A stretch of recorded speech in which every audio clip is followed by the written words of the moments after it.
morning. Welcome to Wanies Academy. My name is Olatoye Layola, a tutor at Wanies Academy. We are going to be looking at the third episode of the Punctuation Marks Part 3. In this episode, we'll be looking at semicolon and dash. Semicolon and dash. Learning objectives. By the end of this lesson, students should be able to state the uses of semicolon, dash. Use semicolon and dash technically and creatively in writing.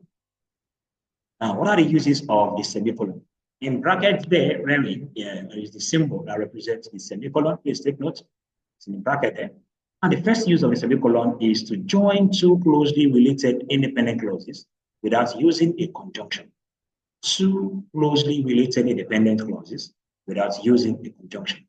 Yes, in the previous episode, we looked at the use of colon, and one of it is also something like this. To join two related clauses, two related ideas, and use the colon to join it together. So it is at this point we have the colon and semicolon intersect.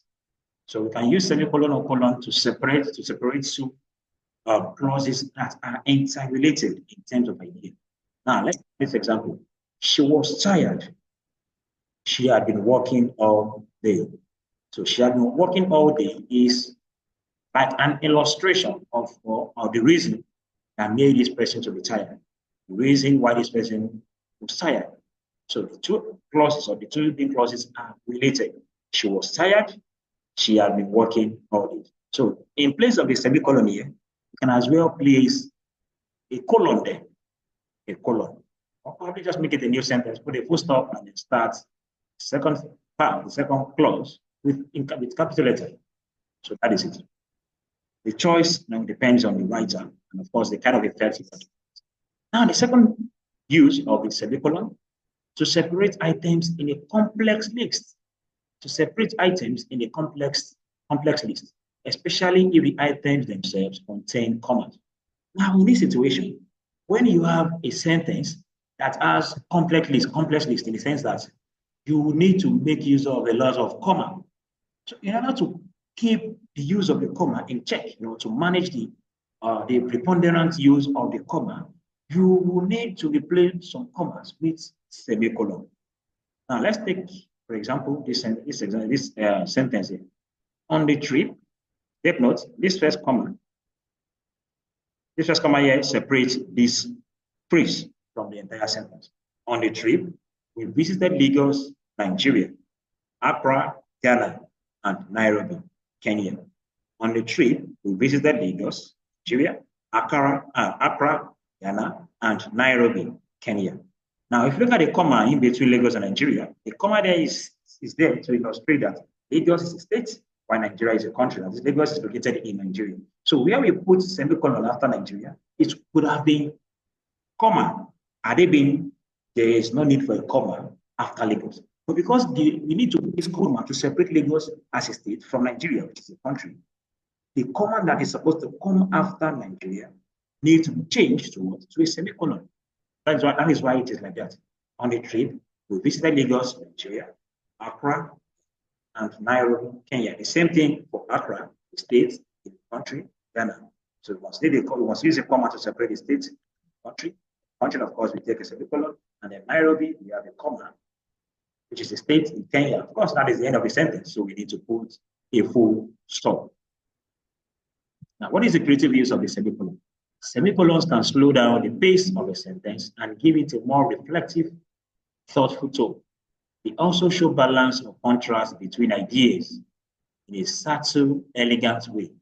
They also show balance or contrast between ideas in a subtle, elegant way. Contrast between ideas. Of course, with this contrast between ideas means the ideas are still related. So, of course, the comma, the semicolon is necessary. So, just like the comma, semicolon helps to slow down the pace of a sentence. Comma can also perform function like this. Dash. Please take notes. The dash is different from hyphen. Hyphen is not the same thing as dash. So, in the next episode, we are going to look at hyphen. So take note, the difference between dash and hyphen is that dash is always longer, while hyphen is usually short. And of course, the functions are also not the same. So what is the first function of the dash? To indicate an abrupt break or interruption in thoughts. For example, I was going to tell you, but never mind. I was going to tell you a story that this person was actually about, to tell that person what was going on at that moment. But then, by pushing that dash, this person actually has changed his mind. I was going to tell you, but never mind. So this dash is mostly used in creative writing, like writing stories or descriptive writing. So dash is a very significant and powerful punctuation mark in creative writing. And the second function we have to add extra information or emphasis. To add extra information, for example, my brother, one who lives in Canada, is coming home. So the main sentence or the main clause of this sentence is, my brother is coming home. But because there is an extra information about the brother, so we need to separate that information from the main clause, the main part of the sentence. So the two dashes are necessary. So this is the only case where dash can be used in pairs. My brother, the one who lives in Canada, is coming. Even in place of the dashes, the two dashes, we can even put comma there. We can use two commas to mark off the extra information, which is the one who lives in Canada. So we can put a comma after brother and another comma after Canada. So a comma can also perform this function. Okay, what is the continuation of the dash? The third function of the dash is that in informal English, instead of a comma or semicolon, to indicate that what follows is a summary of what has gone before. So instead of a comma, colon, or semicolon, we can also use the dash to indicate that what follows is a summary or conclusion of what has gone before. Okay, this is an example. Men were shouting, women were screaming, children were crying. It was a chaos. Look at that dash. The dash then indicates that what comes after it is what? Is a summary of what has been said earlier. Men were shouting, women were screaming, children were crying. It was chaos. So it was chaos is a summary of what comes before the dash. In the second example we have, you've admitted that you lied to me. How can I trust you again? How can I trust you again? So the dash is also necessary here to mark the boundary between this information here and what serves as the conclusion. You've admitted that you lied to me. How can I trust you again? How can I trust you again? Is like a conclusion that has been drawn from the first idea. So there need to be a dash to mark the boundary between these two ideas. And the last use of a dash is this. We have it here. Singly or in pairs to separate a comment or an afterthought from the rest of the sentence. Singly or in pairs, that is, you can use the dash, like I said, it can be in pairs or use just one dash.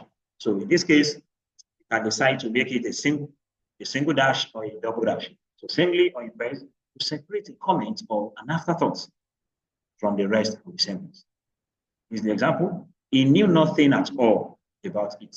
Or so he said. He knew nothing at all about it. Or so he said. So he said it's like an afterthought.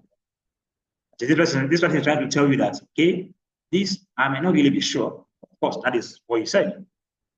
He knew nothing about it at all. So this person doesn't want to make it to look as if this is making the conclusion. So the afterthought is not that. Oh, so he said, now he's not making it look, he had to make it clear that that is what he said. It's not coming from me. Okay, so as an afterthought, you need to put a dash. Now, this is the creative use of the dash. Dashes can add dramatic flair, create suspense, show a character's voice or thoughts in a more informal or expressive way. They give rhythm and punch to writing. All right, let's take a look at this text and then analyze the use of dashes and also the semicolon in it. It was nearly midnight. The house was silent, cloaked in shadows. I tiptoed down the hallway, heart pounding like a drum, hoping no one would hear me. Every floorboard creaked. Every breath felt like thunder, and then I saw it. A figure at the end of the corridor, unmoving, watching. I froze. Fear wrapped around me like a serpent skin. I wanted to scream, but the sound never came. Okay, this is the analysis. Semicolons here connect complete thoughts that are closely related, as you can see it here. So it was nearly at midnight, the house was silent, two complete related ideas. I froze, fear wrapped around me, showing cause, effect, or emotional continuation. And we have dashes, add drama, insert sudden or vivid information. We have heart pounding like a dream is set off emphasis. Heart pounding like a drum. Oh, sorry, heart pounding like a drum is set off for emphasis. And we have I wanted to scream, but the sound never came. So it uses the dash. This expression uses the dash to show a sudden shift or interruption in the character's action. I wanted to scream, but the sound never came.